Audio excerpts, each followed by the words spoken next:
Steel boots stomping, crashing the floor. Two wild Yinzers kicking through the door. Loud like a jag off at a pins game fight. Brace yourself, this ride ain't polite. Two dumb Yinzers, loud and proud.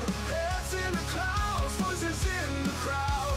Chaos brewing, they don't play nice. Hold on to your iron and grab your prime anti-slice.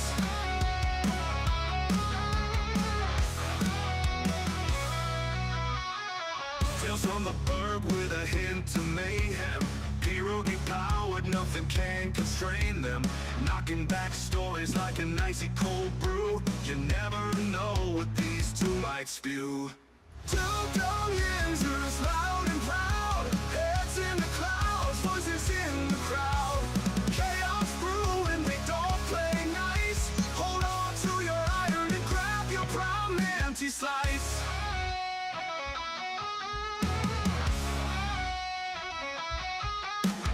Tales from the burg with a hint of mayhem. Pierogi powered, nothing can constrain them. Knocking back stories like an icy cold brew. You never know what these two might spew. Two dumb Yinzers, loud and proud. Heads in the clouds. Good morning, everybody. Good morning. Yeah, welcome back to the show. This is episode 762 of the Two Dumb Yinzers. Welcome back, everybody. It's the day that we all celebrate in this country. This is Juneteenth. I want to say happy Juneteenth to everybody, because in our beautiful homeland, we are all free. And because of that, we celebrate freedom here in the United States of America, baby. Welcome. This is the Two Dumb Yinzers. Glad to be back on this Thursday morning. Michael, how are you today, sir? I am doing well, my friend. I am surprisingly ready to go for a change, man. I'm feeling good and energized today. This, early in the Steelers offseason, or this late in the Steelers offseason, or whatever time it is in the offseason, I'm feeling good, my friend. Mike, July 31st. Yeah. Is the very first preseason game. It's not us, but July 31st is the very first preseason game for the NFL. And Mike, we are again June 19th, Juneteenth. So this just shows you we are not far off. If you're excited about your football team, your Pittsburgh Steelers, your black and your gold, heading into the 2025 football season, it's not going to be long, Mike. Again, the 31st of July will be the very first preseason game in the NFL, and then it's a go after that. It is, man. I'm so looking forward to this season. Every year I want the Steelers to be awesome, to be good, but I'm willing to just take the lumps as they come this year, whether it's good season, bad season. I haven't looked forward to a Steelers season like this in a long time. I look kind of forward to it like that first year post Ben to see what it would be like. But when I knew, okay, this team has a chance to make a run, I was geeked up for it. These past couple of years, now Ben after the elbow injury, all right, whatever it's going to be. This year, this offseason, this is the most fired up I've probably been in about 8 years. And I'm excited, man. At the end of the day, we do have a Hall of Fame quarterback coming to play quarterback for us. Yeah. There's a lot of question. You may like this. You may not like this. Yeah. You may not know where it's going to go. But at the end of the day, I think that this being a little bit more exciting, certainly than last year, bringing in the quarterbacks that we did. Yeah. We got excited about Russell Wilson. We got excited about Justin Fields.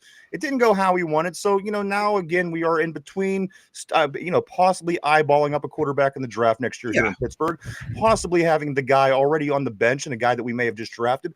We don't know. But in the meantime, we do know that this quarterback, Aaron Rodgers, is going to be playing for us this year. And again, I'm excited, Mike. I said this from the beginning, and I'm not going to change. Whoever became our quarterback, I was going to back him and support him because this is my team, and I want to win football games. So for that reason, I'm excited. Me too. And this has been a fast offseason as well. It has flown by. There's been, once the Super Bowl ended, I was like, oh my God, the draft can't get here soon enough. Then it crept up on us. All right, the draft is here, free agency. Oh man, I can't wait till training camp. OTAs and mini camp are going to be boring. Turned out they were not boring. It's flown by. for being a default Steelers podcast, I thought we were going to struggle.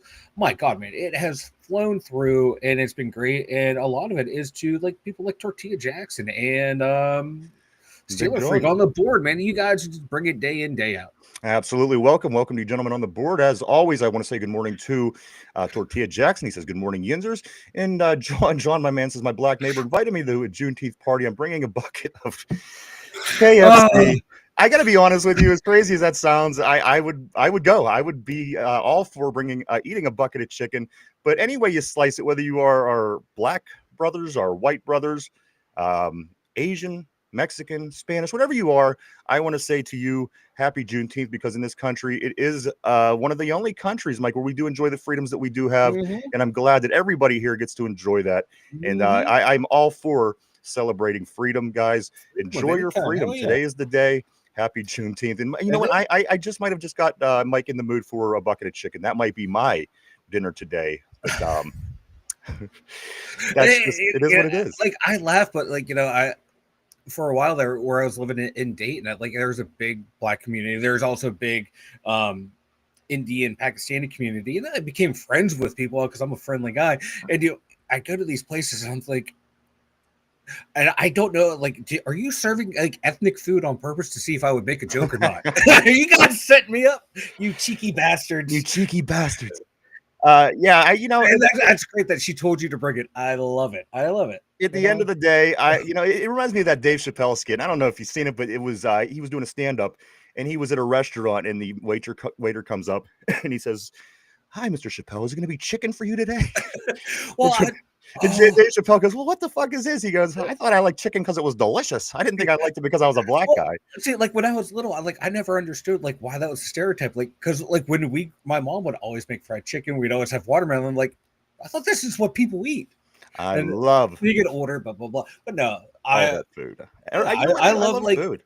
Like our neighbors at the studio. They're of Mexican descent, and she like offering to make us like authentic cuisine, and like I want to try it, but like my palate is so Americanized, I'm afraid to offend. I just want to say I have nothing against anybody. I really don't. I mean, unless maybe a Cleveland Browns fan. I besides for that, I really have nothing against anybody. But one thing I do want to say, I do enjoy being from the 90s, growing up in the 90s, and you could laugh at certain things like this and not be offended back then. And that's just the kind of guy I am. And you know what? If you would make a joke about something about white people, I would laugh just as hard.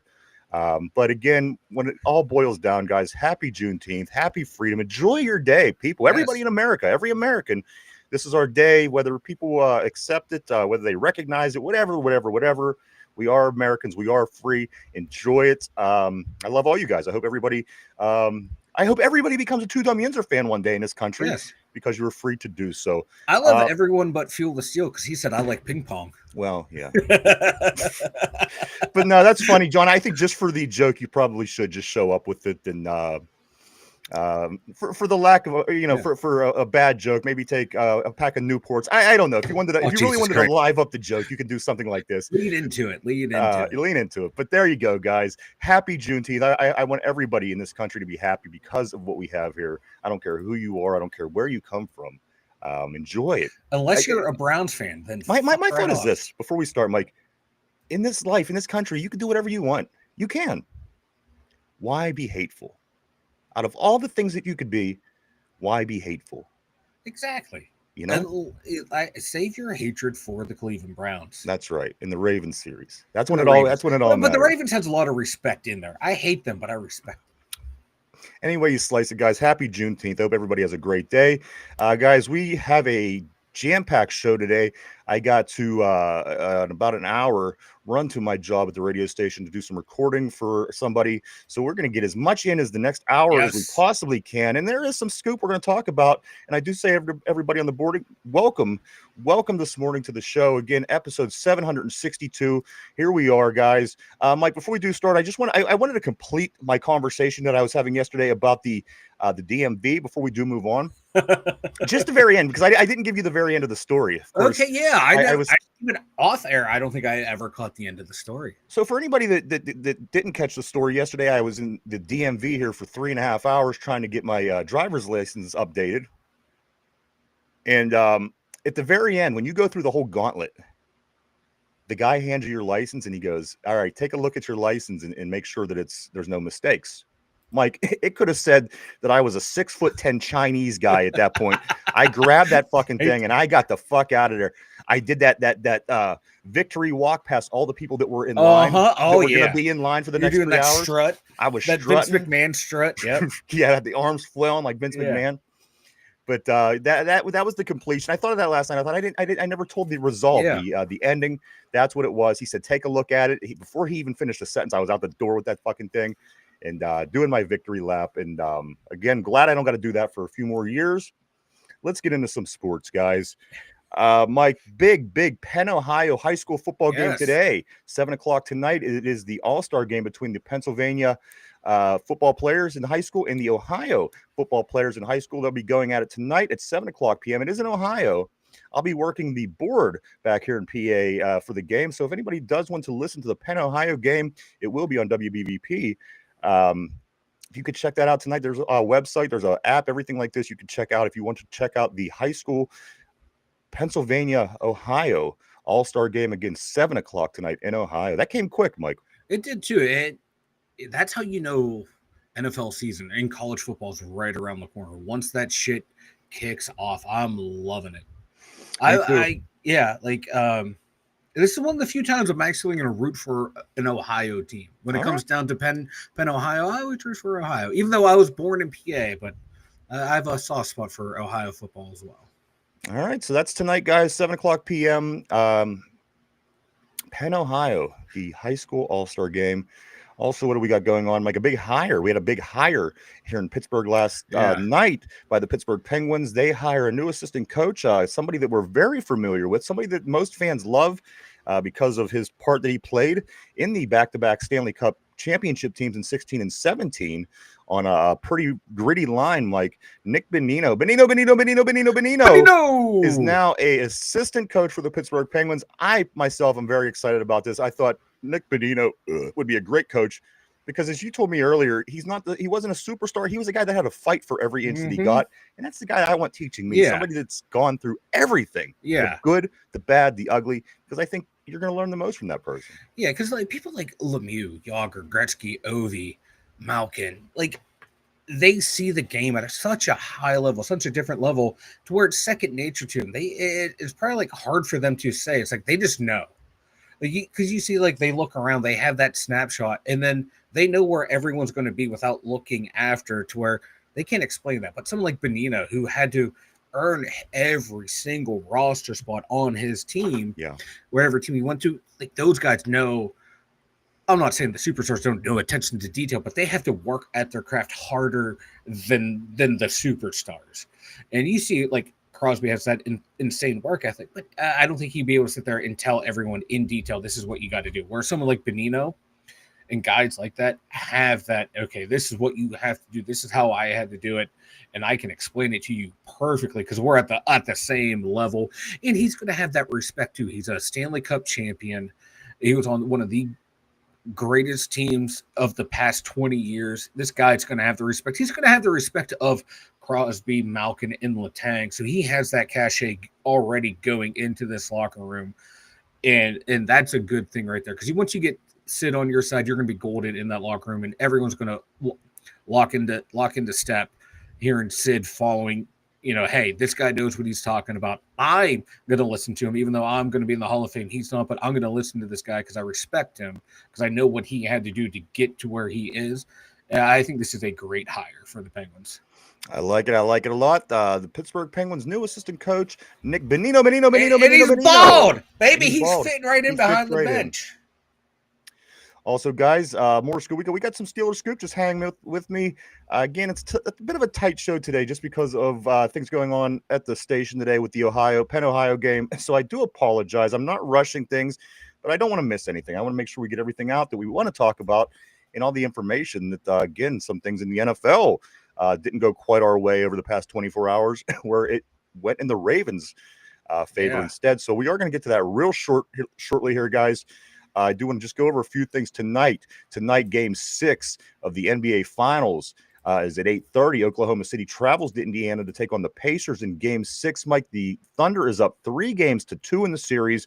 The Pacers are going to try to even up the series to bring it back to OKC for a Game 7. Yeah. However, Mike, it could be over tonight. OKC can win the basketball game. That could be it, and they could be the champions. So Game 6 tonight, 8:30. OKC up 3-2. I'm going to certainly be keeping my eye on this. Again, I'll be working the football game, but NBA season could be over tonight. I hope it goes to Game 7. That way, it's sports keeps going on. But Mike, another day longer. It's the Mirror League of the NHL. I would be surprised if it ends tonight. Yeah, which would suck. I want a Game 7 because Game 7 in the NBA and in the NHL, they're so much fun. The drama. That's what makes sports fun and exciting. I hope it goes to Game 7. And I hope it goes to Game 7 too for Caleb. And because I think we both kind of picked it, we wanted Indy to win. But and I'm not picking at my nose. I just want to let everybody know that the humidity is no joke around here. Like literally disgusting. I'm dripping. Mm-hmm. Mike, over in the WNBA, the Fever's back in action tonight. They play at 10 o'clock tonight. My thing, now it's gaining attention with Caitlin getting beat up and stuff. Yeah. You know what I would do if I was her? I would take my money and tell them to fuck off. Because here's the thing.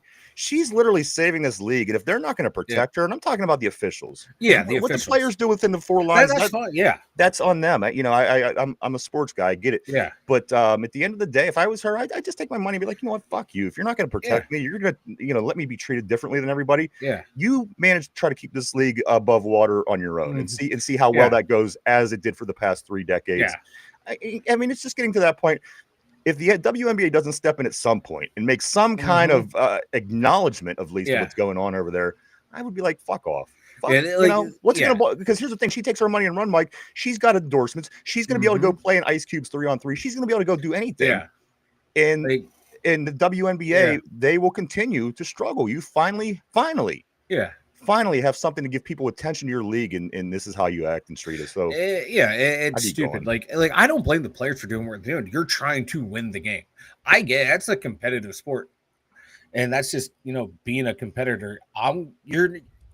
You don't want to have to think when you're out on the court or out on the rink or the field of, oh, this is the golden goose. We've got to protect them. Like, no, I want to go out there and do what I can to knock this person off their game so I can win. Oh, absolutely. If I was in WNBA, I don't blame that at all. I would be doing the same thing that those girls are doing. Yeah, I'd be telling them. That's what I'd be telling them too. Like my players as well.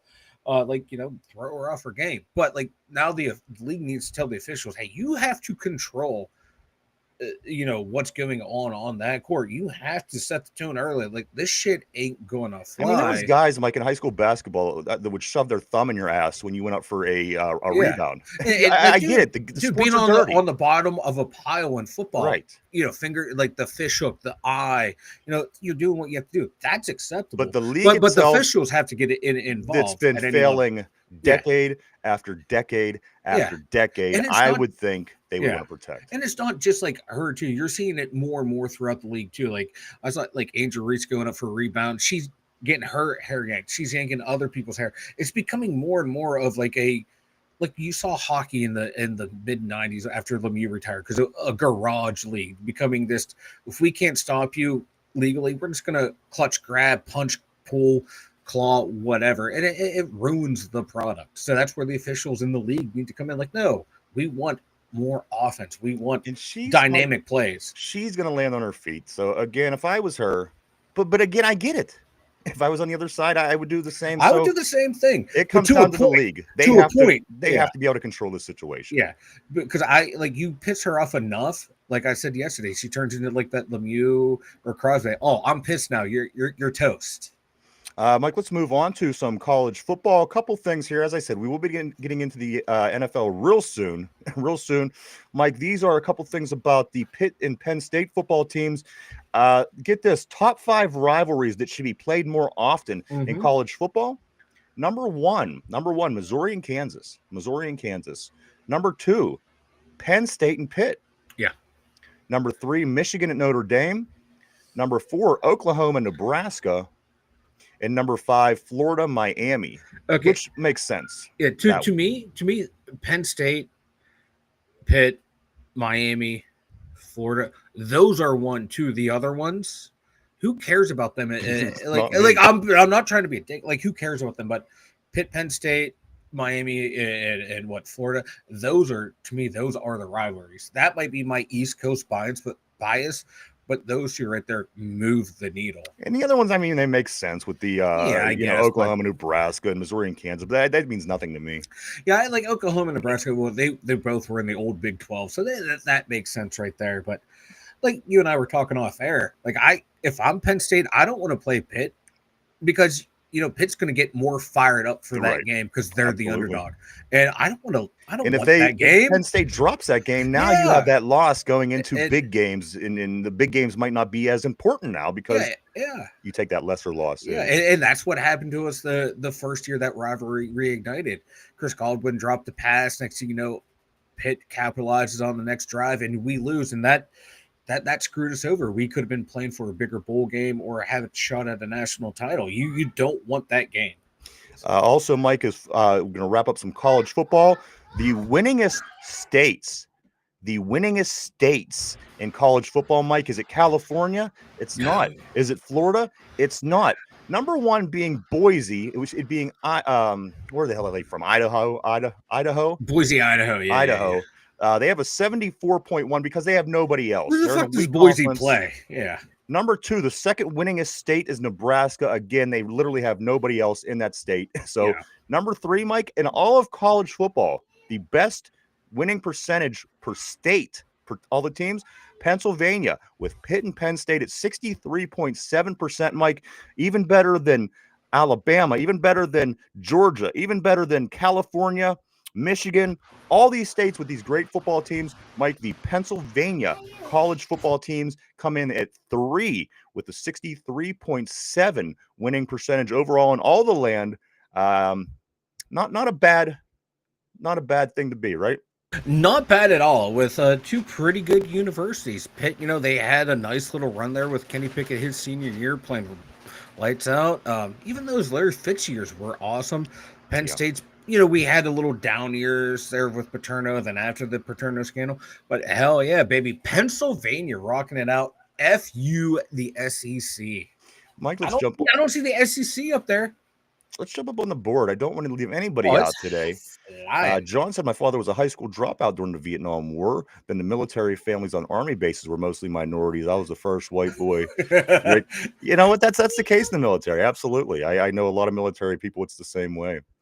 John says my friends were 3 black brothers and 1 Mexican and 1 Puerto Rican.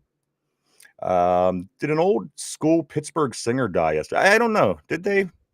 John, if you could just send over who it is, they might have. I didn't catch it if they did, and it wasn't made a big point if it did, because again, I've been kind of busy lately, so I apologize.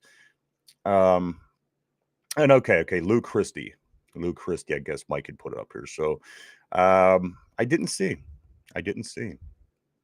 John also says the old saying, women can be worse than men on display, baby. Mike, who is this Lou Christie? He was the singer who died in Pittsburgh. He wrote the song Lightning Strikes in 1966. It was a #1 Billboard hit. Now, how does that go? I have no idea. RB, what's up, brother? Always great seeing RB on the board. He says, good afternoon, guys. Seen the subject of the video. I laugh at Baltimore. Used to be a great roster building team. Now they are a joke, losing on all small DBs in division, full of big targets. Follows that up by saying they are more worried about building for the division, and it's going to backfire badly when they can win the division games and don't make it out. You know what? We'll get into them real soon, because they had two big things happen to them over the past 24 hours, and we'll get into that real soon. I swear to you, RB. RB says Penn State has 0 chance at a natty as long as dipshit Franklin is around, and that's from a total no bias perspective. I have no college I care about. I always hear this, Mike. Yeah, the thing about Franklin is this: they seem to beat everybody except for the two teams that you need to beat. Yeah. Is that all the matter of bringing in a new coach? I don't. Is that? He gets really tight and conservative in those games, and you can see it affect all the players. And we won those two playoff games, but we got into who was it? Like Notre Dame, we lost to. I think it was Notre Dame. I can't remember who we lost in the playoffs, but he got tight and conservative, and it rubs off on the players. Him and his staff up there, they recruit like crazy, and they should be a whole hell of a lot better than what they are. He can get you up. He can get you to a certain point, but he can't get you over the hump. I do want to say good morning to Yinzer Joe, my main man. He says, "What's up, guys? Always great seeing Yinzer Joe." John says, Boise State University makes me think about the bright turf that makes my eyes hurt when stoned. I hate that turf. My God, is it disgusting. Sometimes you know what? There's like colleges and D3 schools that have like red turf, black turf. I've seen like a golden turf.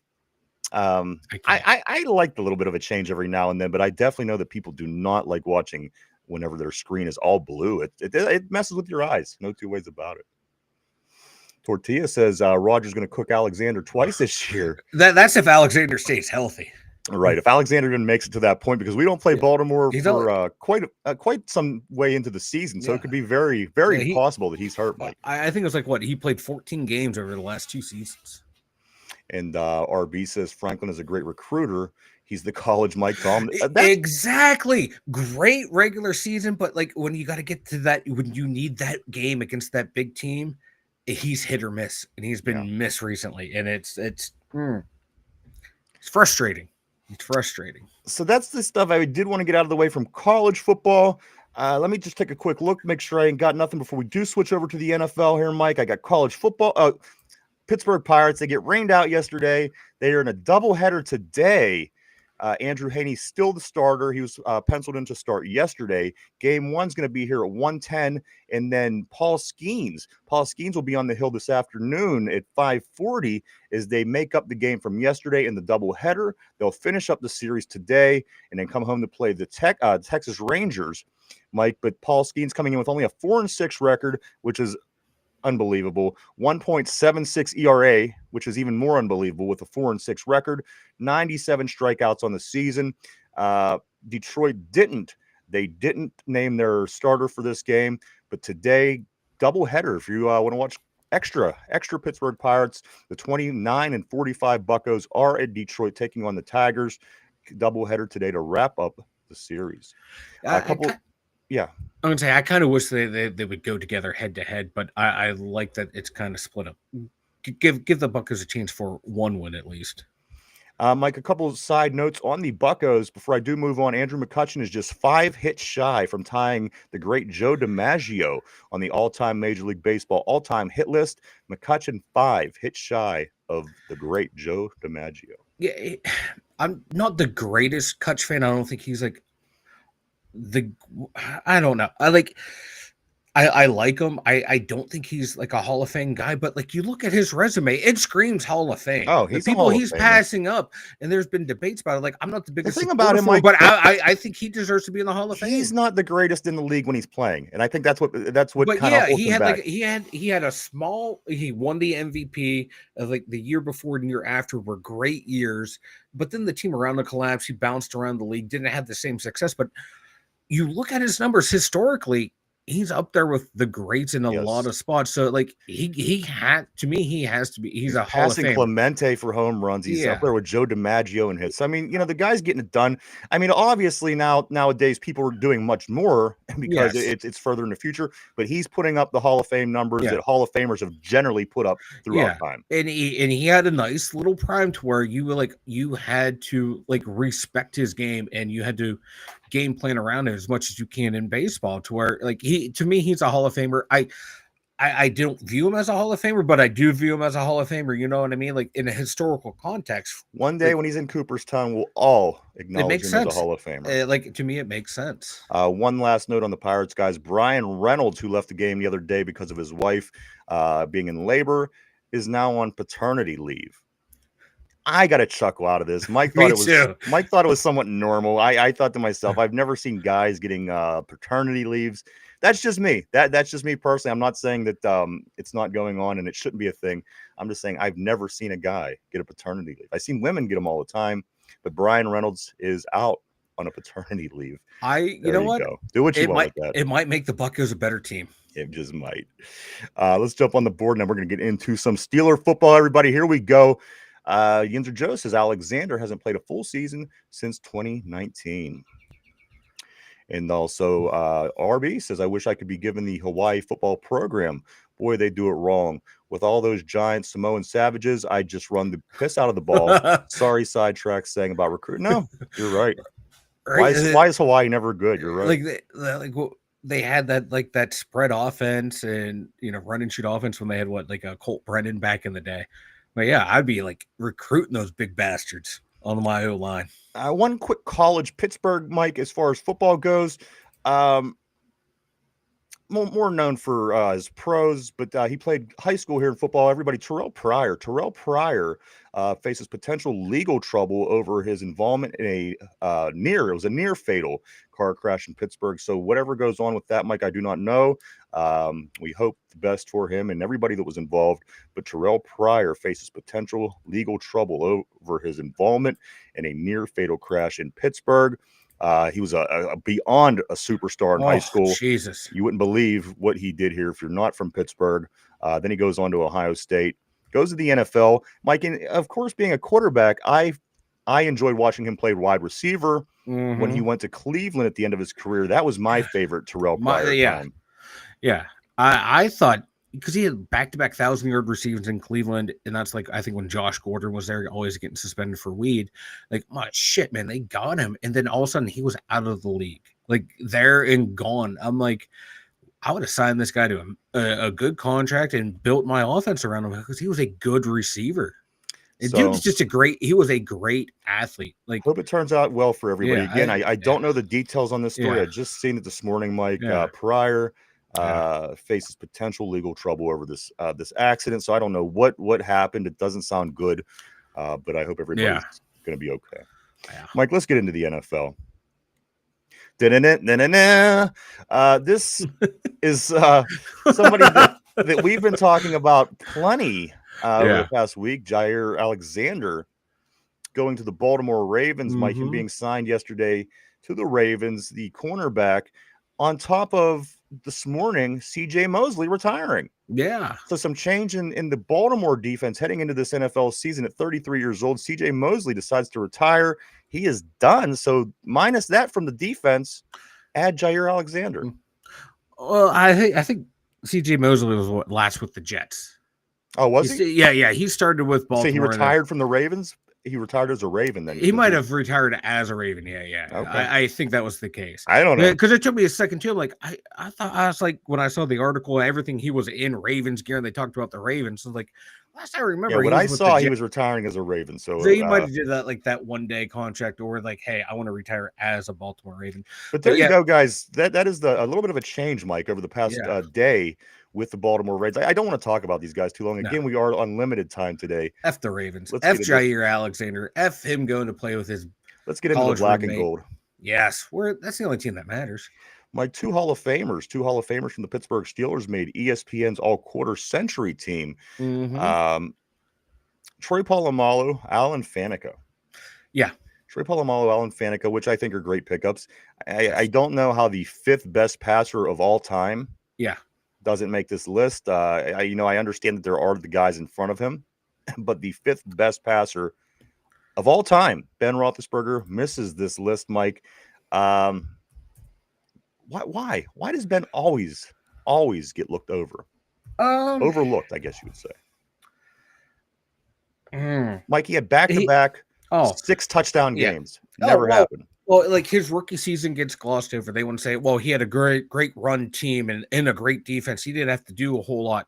Did you all watch those games? He led comeback victories. That's when he beat the Eagles when they were flying high. He beat the Cowboys when they were flying high. He beat the Patriots when they were winning 21 games in a row. And some of those games were comeback victories. We beat a 5-0 team and a 6-0 team right in a row with New England and Philadelphia that season. Yeah. And, don't get me wrong, Deuce Staley had a lot to do with that as well. Yeah. But come on. This guy's the fifth best passer of all time. Exactly. To where he should have been, even not they had their practice squad, guys on their quarter century team. He should have made that at least. I'm taking him over Drew Brees. Brees only won 1 Super Bowl. He threw for a lot of yards, but Ben was Ben was a winner. and Drew Brees was not. He should have been over there. I have no problem with like Brady or Mahomes on there. I get it. Those guys are, I think, in a class above Big Ben, but I put Ben in the same class as like someone like Aaron Rodgers as well. I He's put him better. above. I put him above, Drew Brees, and he's a different quarterback than all those guys. RB says Ben doesn't get the love, partly from his life views. Um, I don't even know what that means in a sense, because at the end of the day, there was only 4 guys that passed the ball better than he has. And as you said, Mike, Drew Brees passed the ball constantly. So Yeah, that's no surprise to me. yeah, Another one of those 4 gentlemen are Tom Brady, who is the GOAT. No yeah, surprise to me. And the other 2 are Peyton Manning and Brett Favre, the 4 people that actually passed more yards yeah, than Ben Roethlisberger. It's just he's always kind of took the back seat. yeah, Always, even when he was yeah. playing Mike, and he's done things. He's won 2 Super Bowls. Again, Drew Brees won 1. Mm-hmm. How at number Yeah. 5? Yeah, I don't get it. And like Peyton Manning, how many times did he flame out, like crash and burn in the playoffs, where he was the reason why the teams didn't win? That second Super Bowl, like he did like 1% of the work and got the A on the group project. He was god awful on that Mike, run. his brother, if he was only able to play as well as his Yeah, brother, yeah, can you Eli. imagine? Because he got knocked out so many times by Tom Brady in the Mm-hmm. Patriots. You know what I mean? If he was only Yeah, able to beat the Patriots the way yeah, Eli did, yeah. he might be the greatest quarterback ever. Like Eli was like, he was kind of like Terry Bradshaw. You get him into the Super Bowl, like Terry Bradshaw, Eli Manning, Jalen Hurts. You get him in the Super Bowl, they're lights fucking out. They're a different player. You look at their regular season stats, you go, ugh. But yeah, I would put Ben on my top 5 on this team. Like I would have Brady, Mahomes, Ben, Manning, and Aaron Rodgers. Pick your order after Brady and go from there. Yeah, man. That's I again. Let me see Yeah. what the RB says. He goes, media isn't going to prop the guy they don't. Okay, yeah, media isn't going to prop up a guy who doesn't fit what they want. And then also he goes on to follow that up and say, look how Rodgers is being blamed for the Pickens being gone by the same people who wanted Yeah. Pickens gone.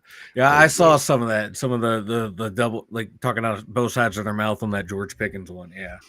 And then let me catch up. I want to get Yinzer Joe here. Yinzer Joe says, even now in the workplace, men do get maternity. Where the hell have I been? I have three kids. Man, I'm owed. I need reparations on my maternity leave here. Right. I got mine, man. I got mine. Fuck. Like you're gonna give me like a month off work. Fuck yeah, sign me up, bro. How the hell did I miss this for the past 30 years of my life? Yinzer Joe also goes on to say, I think we need to make Ramsey a Steeler somehow and get TJ Watt signed. You know what? TJ's going to be signed. Yeah. It's just the, they're playing this game, and this is a game that you have to play on both sides. You have to play this game if you're the player, and you have to play this game if you're the team. Mm-hmm. Otherwise, you've been walked over, and they did what they want, and you didn't get what you want. It's going to work out. It's just, figuring out the details now. He's going to get something close to what Miles and all the rest of these edge rushers are pulling in. I'm very confident that this gets done. As a matter of fact, Mike, I would be very surprised if it doesn't get done by the time we kick off in September. It's June 18th, 19th, guys. I think that this gets figured out. But Mike, I think for the sake of making these other moves, maybe Jalen Ramsey, maybe another receiver, as we spoke about earlier in the week, you have to get this taken care of sooner than later with TJ, so you know what you're working with. You got to have an idea of what money is there, and so does that go hand in hand? Should the Steelers attempt to get this taken care of with TJ so they can maybe field other options, or is this going to play out as it usually does? He holds out for, as long as it takes. Mm-hmm. He finally gets his contract. He comes in, has a decent season. Again, it's his last contract season he had, Mike. He had 22 and a half sacks. How do you think this plays out? I think it's better for us if they get it done quicker. I think it gets done by training camp, or maybe like a couple of days into training camp, because they typically don't negotiate after training camp. So it's going to be done before end of camp, but I think it gets done early before camp because right now they're sitting about like 19 million in cap space. So now it's like, okay, now we got to talk to what kind of guaranteed money does he want? What do we want to give? How can we make it work? Where are we gonna slot it for the years? Blah blah blah. Because you want to look at not only like focusing on this year's cap, you have to focus on next year's and the year after cap too. As you're building the team, you can't just focus on just this year. So there's a lot of moving parts into it, but they have more than enough money for this year to get him and to get, if they want Jalen Ramsey, figure out a way to make that work and to get one of these receivers who's on the market now or available through trade or getting cut later through the off-season training camp cycle. So they have enough money to address all three. It's just, when are they going to get it done? Mike, I think they want to get TJ done first. What percentage of chance do you think a Jalen Ramsey could be wearing black and gold this season by number percentage? 10%. Okay. I think just because of his age, his contract. And you stated to me off the air that he's possibly being linked to going back to the Rams. Yeah, there's been talks about that, but I think even like Sean McVay said, like there's hurdles that might be in the way or obstacles in the way, because that could be his cap, the compensation, figuring out how to fit him into their roster and his cap for the next couple of years, because he's signed for the next 3 years. So it's not like, when we traded for George, he only had 1 year left on his contract, so we were only able to get a third for him. This cat's signed for the next 3 years. So Miami can go, well, we want more because he's signed for a while. He's not a rental. You're not going to get him cheap. So do the Steelers want to potentially give up a second or a third round this year for him? And is that going to affect our plans for the draft? You also have to think about, too, there's a lot of different variables going into it that could. That's why I'm only giving it like a 5% chance of it happening. I hope it went from 10 to 5 within 30 seconds. Yeah, we're losing. We're I know. Like, sell now, Mortimer, sell. Get it out. But I think it might be going down now that I'm talking about all the variables into it. It could. I don't think it's going to happen. I think they're going to rock with Slay, Porter, and Corey Trice as your outside corners, Eccles and Beanie Bishop as your inside corners. Now bring that to the wide receiver position. Like, what percentage of a chance do you think it is that we bring in somebody else, one more wide receiver, before this whole thing takes off? I'm going to go 80% chance. So you do believe we are possibly a way better chance, obviously, than 5 in bringing another wide receiver in? Yeah. And I think Scary Terry McLaurin is a 0% chance. Yeah. I think that's a pipe dream, but Amari Cooper, a Gabe Davis, some guy who's going to get cut that you're surprised is available in free agency at the end of camp, I think it's around like 80-85%. All right, let me jump on the board here. Caught up a little bit, Mike, before we do move on. RB says, I got paid for my kid 8 years ago. Wow. And the thing, I'm missing out on that vehicle, believe me. I need to get some reparations, Mike. How I went through this and didn't know, and everybody else is doing it. Come on. RB says, FTJ, the amount of money they spend on him, they could be a total of 4 solid players and could be a much better team for it. I don't disagree with that entirely. I think that that's certainly a possibility if that would go that way. Yinzer Joe says that's the thing. If they get TJ's contract done, it'll lower the cap hit and add more room for depth. Tressa, I want to say welcome on the board. Tressa is here from Discord, or from over on Twitch. I do want to say welcome, and you could always friend us and follow us on Discord. RB says lower the cap. He wants more money. RB, TJ isn't looking to win. TJ is looking to have a 1 inch bigger dick than Myles Garrett. And that's what Mike, we were saying a little bit earlier. But there are ways to maneuver that money around this year because if they tear up a contract, renegotiate it, blah blah blah. There's Omar Khan knows how to manipulate that cap. Yeah. Let's see. Yinzer Joe. Yes, but you stretch it out and add a bonus signing with other perimeters and it's lower. We got you, Tressa. Thank you. RB says it's not ever going to be lower. He wants more money base than he makes now. And here's the thing, you got all-star, all-pro rusher at this time. There's 5 of them. There's about 5 of them in this league that are the top 5. You know, the guys we're talking about: Myles Garrett, TJ, Max Crosby, Micah Parsons, and Trey Hendrickson. We have one of them. If you want that guy on your team, you got to pay him a little bit more. It is what it is, and I think it's going to get done. He's going to get a contract comparable to Myles Garrett, and you know what? I'm fine with that. As we said, Mike, you want this guy, you're going to have to pay him. Yeah. If you don't want to have the dominant sack guy on your team, don't pay him. And at the end of the day, we have that. Is he the save all? No. But does he make big plays every now and then? It helps us win football games. He does. Yeah. He punches balls out. He recovers fumbles. He intercepts balls on the line thrown by Joe Burrow. He does a lot of things very well.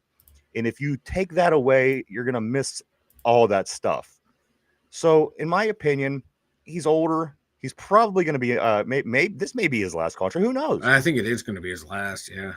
If you want to continue to have that particular player on your defense, is he winning us Super Bowls? No, he's not. But you know what? There's 31 other teams that don't win a Super Bowl every year. It just comes down to, as a fan, do you want to have that guy on your defense? And why wouldn't you? Why wouldn't you want to have a top 5 pass rusher? I think he's going to get it. As I said, Mike, I think this all comes together. He's going to get it. He's going to get his money. The Steelers are going to pay it to him. We have that player. And again, I believe this is probably his last run. This is probably, and if it's not, we'll worry about that in 3 years. Yeah, and you got to figure too, for next year, we're at $104 million in cap space, and you have to spend X percentage of it. He's going to get the money to where it eats up that cap space, because we're not going to be spending it on a quarterback, because you figure we're going to have a rookie quarterback being the guy next year, or Aaron Rodgers again if he works out well on another cheap contract. So he's going to be here. It's just going to be for how much and for how long. Right. Is it going to make sense? I'm not concerned. You know what I mean? As a fan, I'm really not. I'm confident that he'll be ready. He'll be in black and gold come September, Mike. I would like it if if we know there's someone on the horizon coming free agency, that we can snag a couple guys to put use that cap space for those guys for big money contracts that could potentially be better. But I don't think it's going to happen. And they said he's a one helmet guy. He's going to be here, so it's just going to be figuring out the guaranteed money. It's not our first rodeo with him. You see it happen every 3 years, Mike. I would this is a non-issue to me personally. Yeah, I agree with RB. I'd rather move on from him and get more players, but they're going to keep him. All right, let's move on, Mike. I don't want to get too far behind on the messages on the board. Let's see. We're going to go right here. RB says, I'm so against paying for past glory. John says, the 5 best pass rushers on teams with no quarterbacks. Bengals got a pretty good one. RB says, last time we seen TJ, he did nothing. 3 games against Baltimore. He was dominated by a 3rd-round rookie in Roger Rosengarten. And then Mark Malone, my man, how you doing today? Great to see you on the board, Mark. He follows that up by saying, you don't let the all-time single-season sack leader go. So it is somewhat debatable because, in my opinion, do you let again, he's the all-time sack leader, single sacks. But again, too, he didn't do anything on that end stretch. Has he ever punched the ball out to save a game? Has he ever done anything to save a game? Those are the things that he did do. I mean, we could sit around and talk about the things that didn't get done, but there's a lot of things he does do. And he does probably better than Hendrickson, and he probably does better than Myles Garrett. And again, Mike, all those things are TJ Watt. It's not just the guy that gets the sacks. It's not just the guy that doesn't get any sacks in a few games, which you want to believe me. Well, we're going to bitch about him not getting those numbers. Exactly. Over and over and over. Yeah. But he does bring a lot of other things to the table that's won us football games that we probably wouldn't have won without him on the football field. TJ Watt, he's that player. I can argue either way for him, and I have. Right. That's where I'm at. When he's had a 0 stat line, but you go out and you watch the film and you see what he's doing, forcing offenses to adjust to him and not allowing other players to do stuff. But then at the same, the next game, he'll have a 0 stat line to where one guy is blocking him and now no one is getting to run free because he's not, at least being a threat in that game. He's the Schrodinger's edge rusher. He can be alive or dead, doing great things or doing nothing. It's like for him, it's game to game. All right. It's just situational with him. It's weird. All right. Let's get back on the board, Mike. RB says bad teams overpay edge rushers. I guess that makes sense. The Raiders, they pay max, and the Cowboys pay their guy in Cincinnati. And so you don't see the top pass rushers on these dominant teams. You don't see them on your Kansas City. You don't see them on Philadelphia. You don't see them in Buffalo. Yeah, that's what I was trying to say. Like, that aren't getting it done. Yeah, like they have good players at the position, but they're not the elites. They're good enough to fit into their system and cause havoc.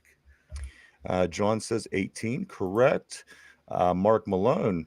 John, we've got another old white guy that's going to get us to the Super Bowl. I know we have all of our hope in this league of young men. We're depending on these old white guys to try to get it done. Hell yeah, baby. Let's see. Joe TJ is just skipping camp. He'll be that's cut through everything else. Like, that's what it comes down to. TJ will be here when it's time to go, when it matters. Again, this isn't our first rodeo with him. Yeah. This is what you're going to have. Jamal McCollum, great to see you. Welcome on the board. He says we pride ourselves on loyalty after the GP trade.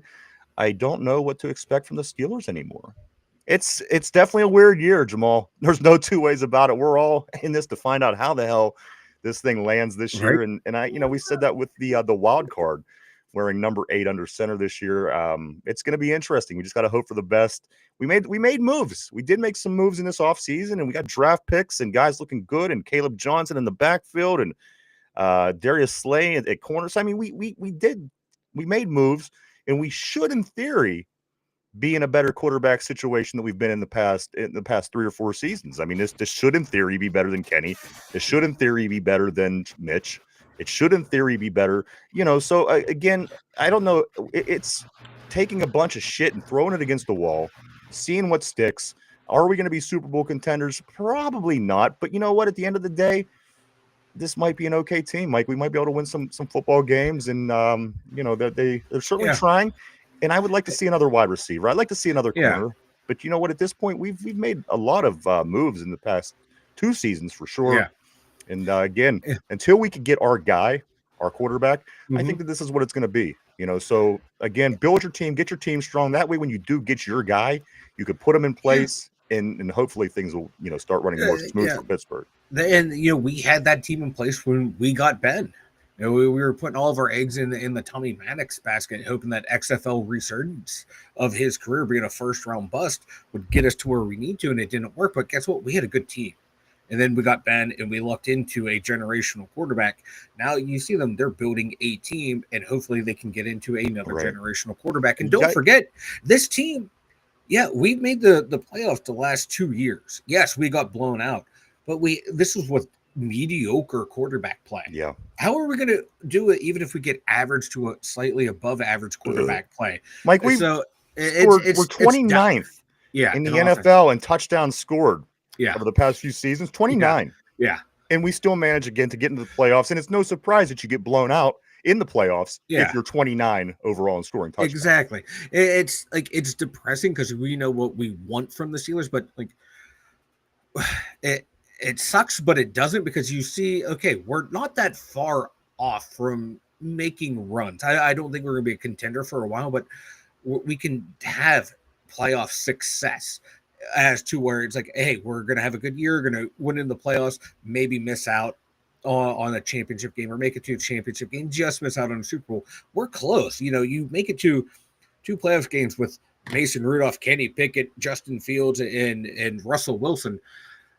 The pieces are there. It's just getting over the hump, getting that guy at quarterback, and, staying healthy and everyone on the same page. Mark Malone says, he set the single season record. And the dude was hurt last year, is what Mark Malone said. Yinzer Joe, all I know is the last time Watt held out for a contract, he signed and led the league in sacks. That's true. That season was the year that he got 22 and a half. So again, I mean, at the end of the day, as a fan, do you want to have the single season sack leader on your team, or don't you? If you had somebody else and maybe took that money and used it elsewhere, you would lose out on a lot of these other things that he brings to the table as well. Yes, he did put up zeros down the stretch last year. Yes, and I will go on and on about it. Believe me, it's not okay. But there's many times that we could have certainly took L's where he punched the ball out at the game at just the right moment, or was able to be right in the spot where Herbig strips the ball and Watt falls right on it to take possession. So many things that he did bring to the table. That's why I hate when people bring up the zeros across the board, because there's so many times he does little things, Mike, that doesn't even register on a stat sheet to help us win football games. But if he gets his big money, Mike, I want to see another big sack season. Yeah, he has to have 3 really good years to close out his career in Pittsburgh. And like those games where he doesn't make when he has zeros, but doesn't make those splash plays at the end or influence the game, it becomes more magnified to where like, why are we paying this guy this much? It happens. You can't be on every game, but that's the expectation. That's what happens when you're making that much money. You have to perform one way or the other. You have to influence the game in some way, stat sheet or not. All right, John says, Ryan, good point. I stand corrected with Burrow, but you're generally right. I mean, come on. I mean, the Bengals aren't really a great team, so you're still pretty close. Bengals are fighting with Trey Hendrickson about his contract. And their rookie first-round pick to replace them. Dysfunction junction, baby. Jamal says, how do we lose out on all potential pickups? Losing Jair Alexander over $4 million is so weak. I think with him, it was the injury issues. Again, what did they say on the board earlier, Mike? It's been how many seasons since he played? I think it was like 2019, but I think there was 1 year after that he played 16 games. But after that, and then before that, it was like a handful of games here and there. He hasn't been healthy a whole lot. And you can see Baltimore. I mean, they want to make a run. They're grabbing guys as they go, and they're trying to make their team better. And I think we are too, in a sense, Mike. If we could pull in a Jalen Ramsey, to finish this offseason off, I would be thrilled with that. And we've also talked about other guys like Amari Cooper on offense, trying to get that number 2 solidified instead of hoping that Calvin can make it work. Maybe bringing in one of these other receivers, Micah Calvin. Amari Cooper. Some of the other guys we talked about. If the Ravens are doing that because they want to win, we have to somehow keep up with that and keep adding to our team and making it better, because this team keeps getting better in Baltimore and we're not. So as a team in that division, Mike, we have to kind of keep up with the Ravens as they had to keep up with the Steelers for so long. Yeah, and like with Jair, the reports are he took less money to play with Lamar. Because they went to Louisville together. They were college teammates. They're still good friends, and he wanted to go there. So I'm not super pissed about losing Jair. It would have been he would, like we said yesterday, he would have been a luxury to have. Right. And I don't think we can afford that luxury. But he's I mean, if he gets hurt in Baltimore, good for us. It works out for us. Let's see, Mark Malone. Oh God, the QB position is better. Crap with this QB. We won't need 3 all-pro wide receivers. John says O-line will make him or break him. Absolutely. This O-line, this is a big season. This is how we've been drafting the past 3 or 4 years. We've been drafting offensive line to be the anchor. So this year would be a great year for this team to really be able to gel. My concern is the guard. He came out and had a great rookie season because he got thrown into the Wolves. Yeah. But having a great sophomore year, people know him now. People know how to play him a little bit better. That's my concern with him. Yeah.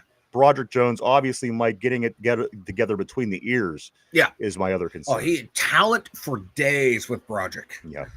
Attitude with Broderick, the want to be consistent.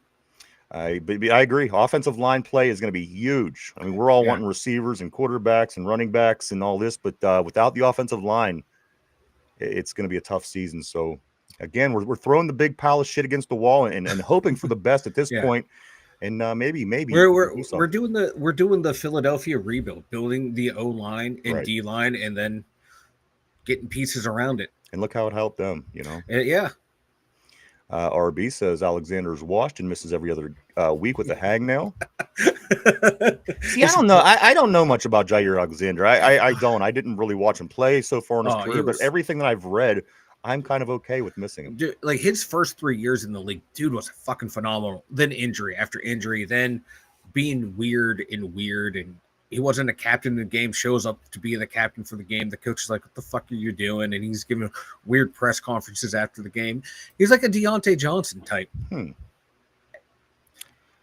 don't know. Could be a head case sometimes.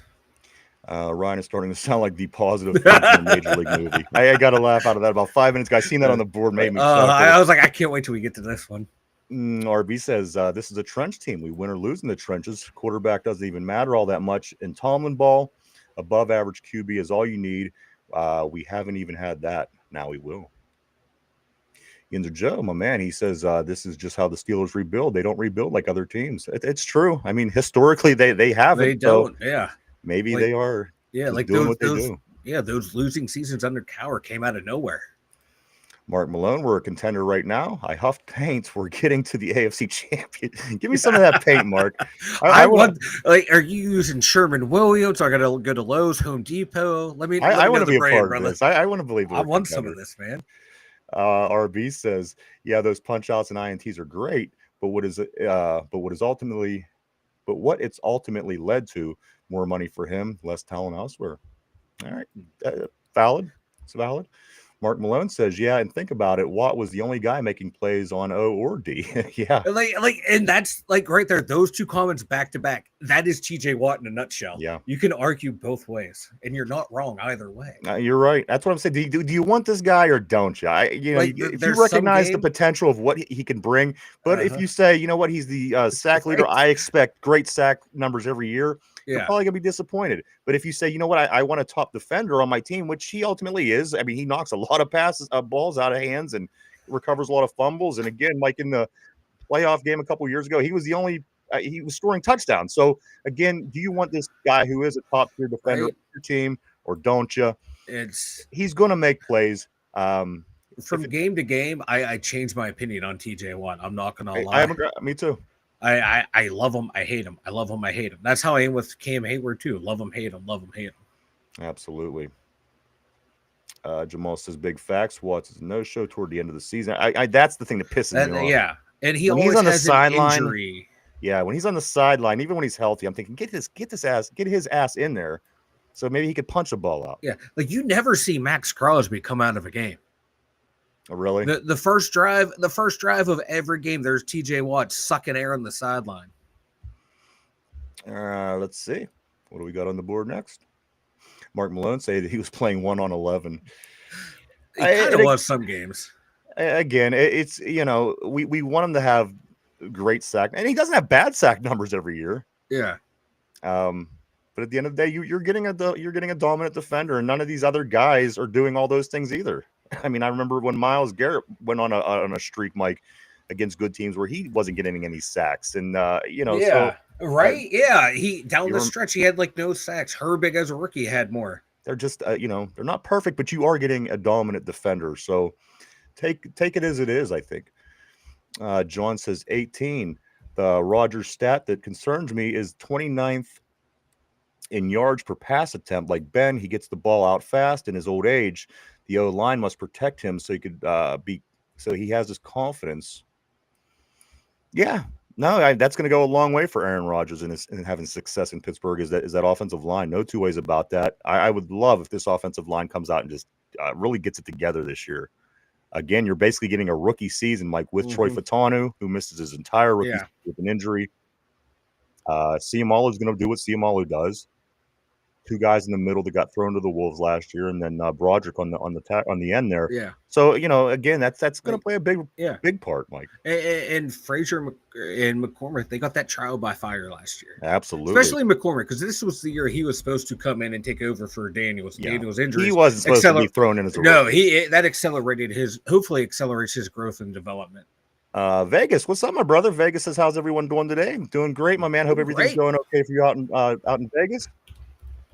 Jamal says, oh, that makes a lot of sense. Mark Malone says Krylon works best. Yinzer Joe, if Jair becomes an internal problem in Baltimore, that only helps the Steelers out. Hell yeah. I hope like internal problems in Baltimore. I love it. Jamal says, I'm sick. We had a Super Bowl ready team. If we would have kept GP, it just makes sense. Makes no sense to me at all. Right, like George is also another case, like kind of like TJ Watt. On one hand, I get the argument for keeping him, and the other hand, I get the argument for letting him go. I hear you. You hate players like that because you want to just keep them both. I know. Let's see. Vegas says Johnny Bench is still smiling. John says the Eagles Super Bowl came from the trenches, running back and then quarterback. You're right. That offense and defensive line has become such a powerhouse in the league. I mean, Philadelphia.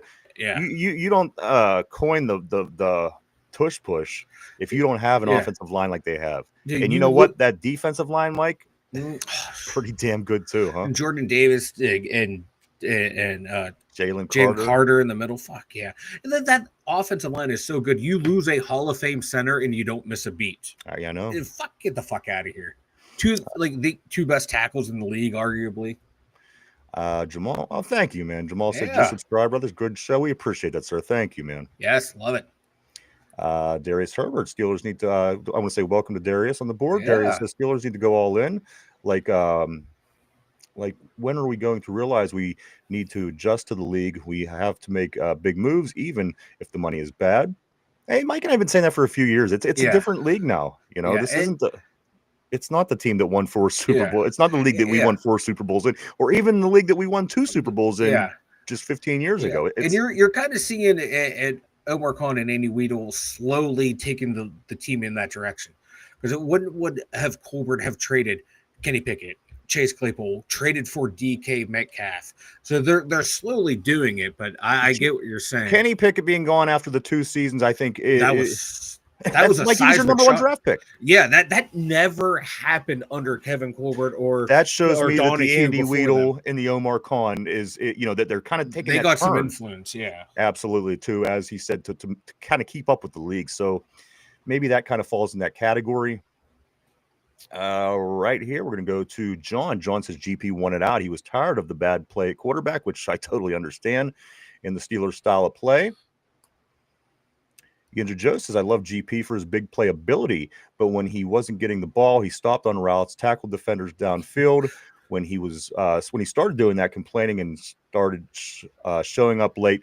And maybe was that all a result of just, as the last comment said, he was unhappy with the way things were. There was not a quarterback that could get a ball to him. And you know what? If you're a wide receiver getting paid millions of dollars in the NFL and somebody can't get you the ball, maybe that could make you frustrated. Like as a fan, as like a GM and an owner, you hate that. But I put myself in George's shoes.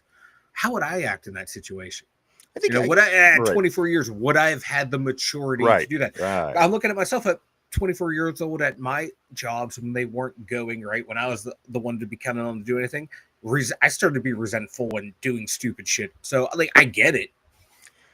Jamal says, and he should have been frustrated with our offense. Every single Steeler fan knows how bad our play calling and overall offensive play has been. Terrible the last 5 years. I don't think anybody's going to disagree with that. No. Jamal follows that up by saying late to one game on Christmas. Right. It's we just needed something to blame other than Tomlin. Again, you know what? I wish George the best. I hope he has a great career. Right. And I just don't want him. I don't want Dallas to win a Super Bowl. But as long as George has a good career, I'm cool with that. Mike, let's get into a couple other things here because we do have to. Again, the show is going to be wrapping up a little earlier than usual today. With the Big Penn, Ohio football game, the All-Star game going on this evening. There's prep at work, and I got to get over to the radio station to help do that. So, Mike, let me just get a couple more points in here. We will start to wrap the show up a little bit early. I apologize. We will make it up to you.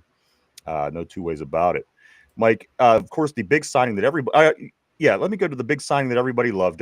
We talked about yesterday, Deshaun Elliott. Mike, people love Deshaun Elliott. I think he's very similar to Ryan Clark. Let me give you his numbers from last season just to remind you how good Deshaun Elliott is. And if Minka could come out and have one of his splash type seasons like he had early on with us, we could have the best set of safeties in the league. No two ways about it. Mike, Deshaun Elliott last season had 108 tackles. 4 of them were for losses, 6 passes defended, 3 fumble recoveries, an interception, 66.1 completion percentage rate allowed, 22 QB blitzes, and an 87.8 run defense grade. Mike, for a safety, those are all good, solid numbers. Yeah. I love giving him a contract. And like I said, Mike, if Minka could play a season anywhere close to resembling what he played early on in his career, this could be a damn group of safeties. A damn good safety group. And if Juan Thornhill can have a bounce back. Thornhill. I think he's going to be another one of those under the radar signings, kind of like the Sean Elliott was last year. Like, oh, okay, we're getting this guy who's bounced around the league. I think Juan Thornhill, if he's back to being 100% healthy, because he said he wasn't on his game last year in Cleveland, and then coming to a better organization than Cleveland, we might have the best trio of safeties in the league. Then you throw Miles Killebrew in for the special teams team, and that's a nice safety group right there. I'm very confident in that group. I'm liking the secondary, Mike. I mean, the secondary. Like if we can, oh god, move heaven and earth and somehow get Jalen Ramsey and make it work, then you pencil him into the slot. Then you got Eccles and Beanie Bishop in there as well. Corey Trice coming along. That's a nice little secondary. Let's see. Steelers will debut a new throwback uniform on Sunday Night Football in Week 8 against the Green Bay Packers. Mike, a new throwback uniform, huh? Give me the Bumblebee awkward looking stripe one. I want that one back. It's hideous and ugly, and I love it. Let me catch up on a couple more messages, Mike, and we will begin to wrap the show up. Again, I do apologize, guys. We'll certainly make it up to you. We really will. Let's see. We're going to start right here with Jamal. Jamal says, late to one game. Okay, that was the last one we got. Yinzer Joe says, okay, right. Did we get that one as well? No, we're at that Yinzer Joe. Okay, Yinzer Joe says okay, but right now GP knew they signed Rodgers. He should have known he was going to get the ball more opportunities, but the organization thought Rodgers and GP wouldn't have meshed good. And we found that. We talked about that a little bit the other day too, Mike. What do you think about that? Yeah, I like the reports are like, oh, they asked Aaron if he can work the GP. I don't buy that at all. I think it was the organization going, you know what? We don't think George is going to mesh with him. And you know what? We kind of want to clean out people who are head cases from the team. And I don't see Aaron Rodgers going, no, I can't work with this dynamic wide receiver him and DK Metcalf. Oh my God, how am I going to make this work, guys? No, I think it's the organization going, we're going to nip anything in the bud and just move on because they weren't going to re-sign Pickens anyway. That was what way it was trending. So move him now to where you can get something for him. John, I thought this was your job. Do you guys both have other gigs? That's a good question. We're shooting for that. Hopefully one day that be the Hopefully case. One day I can do this. We can do this without having to. Yes, I am at WBVP 99.3 radio right here. And again, on the internet, online, they have a website and have an app. So check us out over WBVP. Again, the Big Penn, Ohio football game, All-Star game tonight on 93.3. You could check us out then, 99.3. Also, Yinzer Joe, that's why they signed DK to replace GP and his antics. No team wants to deal with that. Dallas is the exception. And Cleveland usually falls in that category. The Raiders, but I can't wait for that Dallas team to implode. Richard said that was a great offseason money move. Darius says, I understand that Jalen is a little expensive, but if we're going to try to win, shit, we have to pay to win. I agree. I want believe me, if we could get Jalen Ramsey right now, I am excited. And like looking at the cap stuff, and like you can make everything work. And then next year, you can make that work in the cap too. Because if Cam retires, that's 19 mil off the books. He has you cut him by a certain date. You don't owe him a fucking penny. Yeah, you can make this shit work. Let's see. Ryan is trying to get trying to end the show and get his maternity leave that he missed. That's right. Exactly. I got years of maternity leave to catch up on. YJ, he is going to claim Derpy. Oh, that's Ryan's dependent right there. That's right. Yeah. All right. Let's see. One more thing for these Steelers guys, and we are going to start rounding it in here. Team might the Three Rivers. I have to look at it. Yeah. Three Rivers Celebrity Softball Game in Washington, Pennsylvania. That's going to be taking place on the 14th of July. They just added 3 more players to their team offense. This is a softball game that they do every year. Where Steelers, Cam Hayward's always there. A lot of these guys are always there. But Mike, they've been adding the pieces slowly this year in the 3 offensive guys that they are adding to the All-Star team for this year's Three Rivers Celebrity Softball Game. Mike, Duck Hodges. Everybody remembers Duck. Will Howard is on the team offense. and Rutger McGrody from the Penguins. Rutger McGrody. So these three, Mike, and as I said, they've been doing it in threes. We've been getting some players, and then they switch. They bring in the defensive players. But the game takes place in Washington, at Washington Wild Things Baseball Stadium. It is a celebrity softball game on July 14th, Mike, and those are the three latest additions.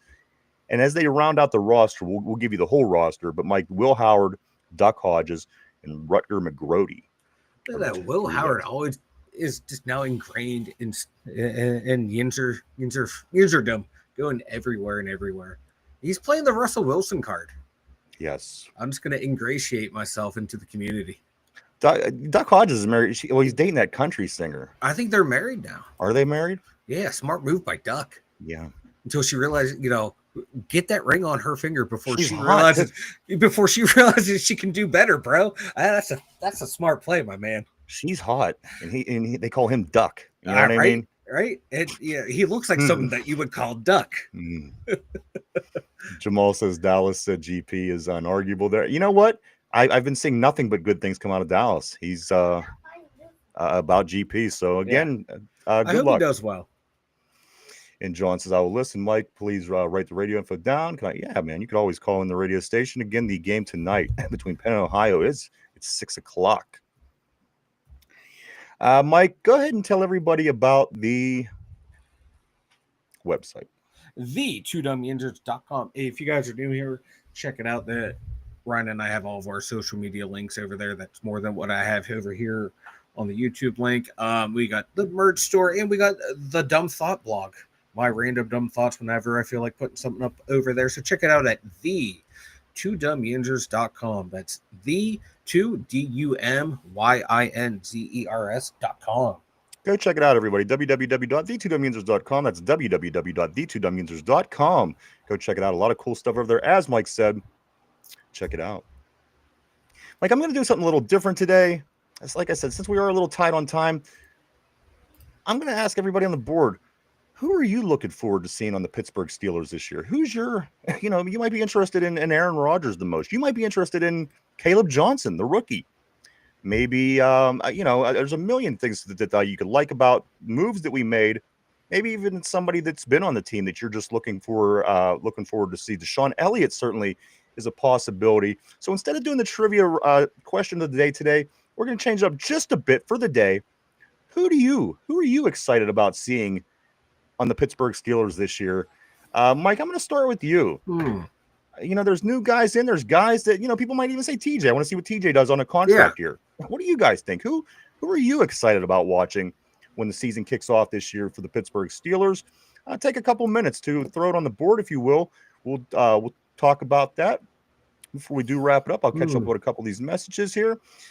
John says, I laugh hearing Yinzers say Will Howard. Well, Howard. Why do we say Will? Weird. I don't get it. Will Howard. Will Howard. Howard.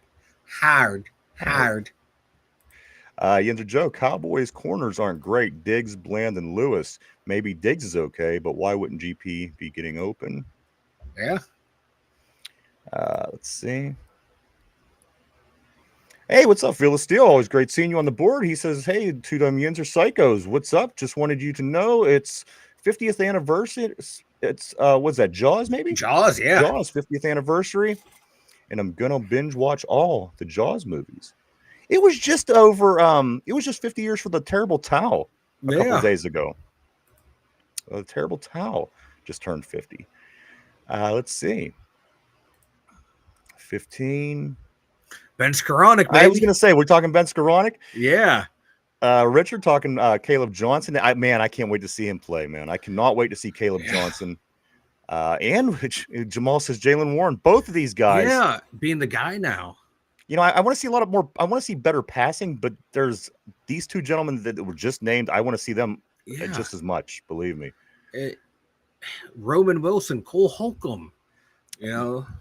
Yeah, last year's IR. These guys were out all last season. Yeah, the IR, Fatanu, the IR squad, all three of them. And Broderick Jones, especially Roman Wilson, man. He could bring. Yeah, what he does is gonna. You know what I mean? What's he gonna bring to the table? Mm-hmm. If he could come through and really have a good season, that could really help. There's a lot of guys I want. Derek Harmon, The first round pick, I want to see, can he, be that guy on the D line? Can he be a young Cam Hayward, Stephon Tuitt type player where he comes in and just is an immediate game wrecker? You know who else is on the IR squad, Mike? The guys you mentioned, and the punter. Cam Johnson. We're gonna be able to see. I mean, providing he beats Waitman out, I was Right? ready to see him punt the shit out of the ball last year. Yeah, me too. I want to see what Bill Burr got in that leg. Bill Burr, right? Ben Skoranek goes 1,000% until he hears the whistle. That's how I played. Phil is still liking some Ben Skoranek. I'm seeing. John and Jamal both looking forward to seeing Broderick Jones.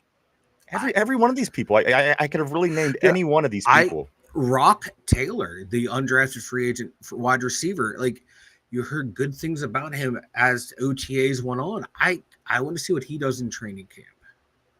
Can he be one of those undrafted guys that makes the roster? And Broderick Jones, I mean, come on, if Broderick Jones could really bring it together, Mike, I would really like that, because again, you expect good things from Ciamalo. Yeah, the guy has it. He's been in the league. He's won he's been on the Super Bowl squad. Again, Zach Frazier, he's our center of the future. I'm comfortable with him. Fatano, he has a good rookie season. We're hoping on that, because this is technically going to be kind of rookie season. But Broderick Jones, guys, he's got to bring. He's got to be able to bring it together, Mike. If he does, I think the sky's the limit for him, for just his athletic ability. Yinzer Joe, if our depth players can stay healthy and show up, I would feel better about the latter end of the season. It's that last end. That's that stretch that's been killing us. Mm-hmm. And then John says, if I hear a Jaws movie in a kiddie pool today, some will still get drowned. It's like, what? Some he's gonna drown. I don't blame you, man. So there you go, guys. One thing before we do wrap up, Mike, I'm excited. I know they're coming to Pittsburgh in August, the Savannah Bananas. Yes, has anybody seen this Harlem Globetrotter version of the baseball team, the Savannah Bananas? If you haven't, check them out, Mike. I got caught up a little bit yesterday. They're out in the outfield doing backflips as they catch the effing football.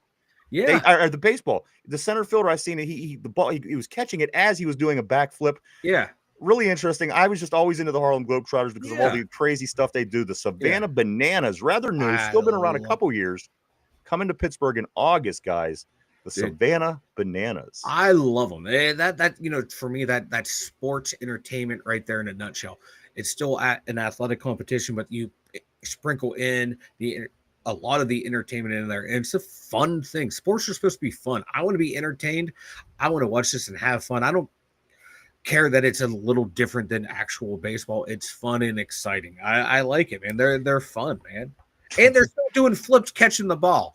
I would love to see O'Neal Cruz out there do a backflip and catch a ball. I'd like the O'Neal Cruz to just stand upright and catch a ball every once in a while. That'd be fine. That's true. Okay, I'm reading the question a little bit more clearly now. If I hear Jaws movie in a kiddie pool today, some baby will get drowned as I exit. I see what you're saying. So you're going to pull a George Costanza. And okay, I got it. Drown the babies. As long as you're out. Every man for themselves, right, Mike? Mm-hmm. Exactly. Guys, I do want to say thank you to everybody for coming and hanging out and checking us out today. We certainly appreciate each and every one of you, as always. We truly, honestly do. We wouldn't do it without you. You guys are just as important to the show as we are. Thank you so much. I also want to say thank you to everybody on the board. You guys always keep things interesting here on the show. Love the board. Some new names and faces on the board today. Welcome aboard. And I do want to say thank you to everybody at home just listening. Maybe you're in the car, maybe you're at the gym, maybe you're at work. Thank you as well. Mm-hmm. We will be back tomorrow at our regular time. We are 11 to 12. We tend to go till 12:30, 1 o'clock sometime. Again, kind of short because of the big high school football game today between Penn and Ohio. That game starts tonight at 7 o'clock. Again, that will be on WBVP 99.3 radio here in Pittsburgh. If you are out of town, you could always go to the website or go to the app or whatever you may do and catch the big game tonight. Again, that's WBVP. NBA Finals. OKC at Indiana, Game 6. That game is 8:30 tonight. Can OKC wrap it up, or will Indiana take it to a Game 7? Find out tonight. That game is at 8:30. The Caitlin Clark and her Indiana Fever they're back at it, Mike. They play tonight at 10 o'clock. The Pittsburgh Pirates have a doubleheader today at 1:10 and then again at 5:40. Paul Skeens, he pitches the latter. Let me take a look, see if we have any other games today, Mike. It doesn't look like we have anything else going on, but we will be back tomorrow first thing to talk about all this stuff and much, much more, and all the Steelers scoop that we could grab and scrape up and get ready for the season, guys. July 31st, not the Steelers, but it is the first preseason game for the NFL. July 31st, guys. Today is 6/19, so it's right around the corner. Won't be long now. Mike, anything before we do start getting ready to wrap up, brother? The Lakers sold for $10 billion. Wow. Jerry Buss bought it. I think it said like $67 million he bought the team for, and his daughter ends up selling it for $10 billion. Hey, you could always use an extra $10 billion, right? Exactly. And I'd never want to hear an owner go, I can't build a stadium on my own. I'm poor. The fuck out of here. I do want to say, what else do I want to say, Mike? Do I want to say anything else? I don't know. You want to say how much you love having me as your coach. But anyway, we will be back again tomorrow as our regular time. We hope to see everybody then. If you haven't had a chance, hit the like, hit the subscribe, hit the share button. It helps us a lot. And we'll be back tomorrow. Again, hopefully we see everybody back and more. We'll be back with all this scoop that we did talk about heading into the weekend. I also do want to say this, Mike, if you are following the Pittsburgh Passion, which I do heavily, I love our women's football team. I do want to throw this out, Mike. They did get their information on their first round of the playoffs. The Pittsburgh Passion next weekend, not this weekend, next weekend, they will be playing the Mile High Blaze from Colorado. They're coming here. Game. That will be at West Allegheny High School on the 28th. The first game in the playoffs for the Passion.